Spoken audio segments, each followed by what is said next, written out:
तथागत म्हणतात की माझा पुत्र आपला वारसा मागतो आहे आणि चिंता आणि दुःख उत्पन्न करणारे नाशवंत असे धन मी त्याला देऊ शकत नाही.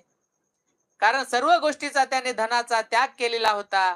तर ते धन हे चिंता आणि दुःख निर्माण करणारे हे उत्पन्न करणारा आहे. असा वारसा तर मी माझ्या पुत्राला देऊ शकत नाही. परंतु ज्याचा कधीही क्षय होणार नाही अशा पवित्र जीवनाची, अशा पवित्र जीवनरूपी धनाचा वारसा मात्र मी त्याला देऊ शकेन. बुद्धाकडे कोणतं धन होतं? पूर्वी सांगितल्याप्रमाणे बुद्धाकडे जे काही ज्ञानधन होतं, जो कधीही त्याचा क्षय होणार नाही, म्हणजे कधीही न संपणारं धन बुद्धाकडे होतं. आणि जे आता पुत्राला जे काही वारसा हक्काने जे काही मिळतं, आता सुद्धा जे काही